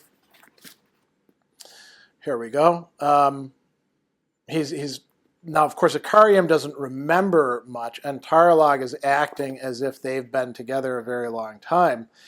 And he says, that absence in you, Ikariam, is both blessing and curse. You do understand that, don't you? And he says, I remain unchanging, forever naive. And Taralog says, innocent. And then he says, no, not innocent. There's nothing exculpatory in innocence, Taralog Veed. You call me by name now, not as friend. Has mistrust begun to poison you? And we learn, in consequence of the devastation you wrought, Ikariam, a cult devoted since time began to the Azath deemed it necessary to create guardians of their own, chosen warriors who would accompany you, no matter where you went, for your rage and the destruction of the warren had torn from you all memory of your past, and you were doomed for all time to seek out the truth of all that you had done, and to stumble into rage again and yet again, wreaking annihilation. This cult, that of the nameless ones, contrived to bind to you a companion, such as I. Yes, my friend, there have been others long before I was born, and each has been imbued with sorcery, slowing the rigors of aging, proof against all manner of disease and poison, as long as the companion's service held true. Our task is to guide you in your fury, to assert a moral focus, and above all, to be your friend. And this latter task has proved again and again the simplest and most seductive of them all, for it is easy to find within ourselves a deep and abiding love for you, for your earnestness, your loyalty, and for the unsullied honor within you. I will grant you, Icarium, your sense of justice is a harsh one, yet ultimately profound in its nobility. And now awaiting you there is an enemy only you, my friend, are powerful enough to oppose, right? So what we have here, we've got Rulag, this emperor, who doesn't really have a companion. He tries to find them, but nobody can really be his companion long, except perhaps a slave, right? Who then is viewed as betraying him, along with fear, who is being dominated, being pushed around by the chain god. Then we have the Azath, the nameless ones, right? And they are using Icarium for their own purposes. And they're using what Icarium has in his character, this desire for justice, right?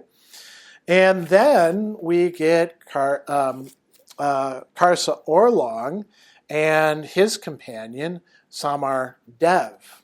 And we read, this land suited Karsa Orlong, a warrior scourged clean of all civil trappings, a thing of muscle and will and hidden pressures, while in strange contrast, the Anabar boat finder seemed an interloper, almost a parasite.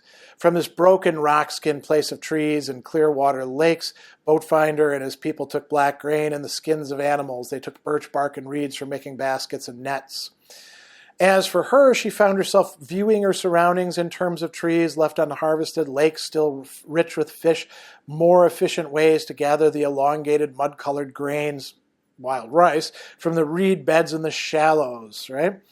And then we read this. Karsa Orlong was undertaking this journey now as if it had become a kind of quest, driven by the need to deliver judgment on whoever he chose, no matter the circumstances. She began to understand how frightening this savage could be and how it fed her own growing fascination with him. She half believed this man could cut a swath through an entire pantheon of gods. And what we're going to find, interestingly, is that both Karsa Orlong and Icarium are going to be drawn into the orbit of the Eder Empire, and the emperor who can die but can never truly be kept down. And we know that Karsa Orlong is going to be fighting the emperor. That shows up later in this. We don't know that about Icarium, who's actually being used for the time being against the defenders of the Shadow Throne, which include Troll and Onarak, and we're going to see him coming in there and fighting them and beating down Onarak, beating down a mage, a high mage, beating Troll, and then being tapped and being, in effect, put to sleep by a goddess, the Erikson. And here we go. The slightest of touches and the slayer crumbled to the ground. The unhuman female had crouched beside the fallen form of Icarium, slowly stroking the slayer's forehead. She grew indistinct and dissolved into gold light. And they find that there's a gate. And what are they going to do? They're going to drag Icarium through there. Why? And the Grawl says, don't you understand, Icarium? He is for your emperor. For Rulad, gods, yes, I see now. For Rulad, even that sword, yes, I see. So there's going to be, not in this book, but later on, a showdown. And who's going to fight the emperor? Will it be Icarium? Will it be Karsa? Maybe both, right? Maybe they'll fight each other, which they did in the past before. So we've got these great clashes. And then we have these wonderful two, easy to really like, as characters, Troll Signar and Onarak. And who are they fighting on behalf of? Shadow Throne. and they're trying to keep the Etter from taking over the Shadow Warren again. So we've got a clash of great heroes, we've got a clash of gods going on with more or less freedom, we could say, or allyship, or respect between them. And I want to end here on something that is a little bit different and not directly connected to this. I couldn't entirely leave out Cotillion, because, you know, he's quite an interesting guy. And this is Mappo Runt talking with him. What are we going to learn? So this is a metaphysical revelation coming about halfway through the book. So he's learning about what's going on, in some back history. So here's what he says. This is Cotillion. Shadow Throne and I, our path to ascendancy was through the houses of the Azath. There were years, a good number of them, in which neither I nor the man that at that time was known as Emperor Kelanved were to be found anywhere within the Malazan Empire. We'd begun another quest, a bolder gambit. We sought to map the Azath, every house across this entire realm. We sought to master its power. And then Mappo says, but that's not possible. You failed. You could not have done otherwise, else you would now be far more than gods. And so the answer to this is certain realizations came to us. The first was this: our quest would demand far more than a single mortal lifespan. The other realizations, I leave those for another night, another time. In any case, in comprehending such a gambit would enforce on us demands we could not withstand, not as emperor and master assassin, it proved necessary to make use of what we'd learned to date. To make yourself gods. Yes, and in doing so, we learn that the Azath are far more than houses created as prisons for entity as power. They are also portals. And one more thing for certain, they are repositories for the lost elementals. Mappo frowned. I've not heard that phrase before, lost elementals. He goes on, scholars tend to acknowledge but four, generally water, fire, earth, and air, yet others exist. And it is from these others that comes the immense power of the Azath houses. So he says, Cotillion, these lost elementals, are they perhaps related to the aspects of sorcery, the warrens on the deck of dragons, or more likely the ancient holds? And here's where we get this really interesting revelation. Life, death, dark, light, shadow. Possibly, but even that seems a truncated selection. What of, for example, time, past, present, future? What of desire and deed, sound, silence? Or are the latter two but minor aspects of air? Does time belong to light, or is it but a point between light and dark, yet distinct from shadow? What of faith and denial? Can you now understand, Mappo, the potential complexity of relationships? Mappo says, assuming they exist at all beyond the notion of concepts. Granted, yet maybe concepts are all that's needed if the purpose of the elements is to give shape and meaning to all that surrounds us on the outside and all that guides us from within. Mappo leaned back. And you sought to master such power? I confess that I hope that you and Shadow Throne fail, for what you describe should not fall into anyone's hands, not a god's, not a mortal's. No, leave it to the Azath. And so we would have, had we not come to understand that the Azath's control was failing. The nameless ones, I suspect, have come to the same realization and are now driven to desperation. Alas, we believe their latest decision will, if anything, further pitch the Azath towards chaos and dissolution. Right? And so what we read here, and so Cotillion, this is Mappo thinking, Cotillion, in seeking to master the Azath, you now find yourself serving it, desire versus deed. To lift Icarium's curse, Mappo shook his head. This is an extraordinary offer, Cotillion. I find myself torn between doubt and hope. I begin to understand how mere concepts are enough. Icarium has earned an end to his torment, the god said. Has he not? So we're seeing all this interesting, ultimately metaphysical speculation and ethical, moral speculation tied in with the fates of these immortals and mortals and their conflicts that are taking place. So, great place to leave off. Of course, so many other themes that we could have explored, but we don't have hours and hours and hours. So hopefully that will suffice for now. I hope that you'll continue on with this series as we will be in these sessions.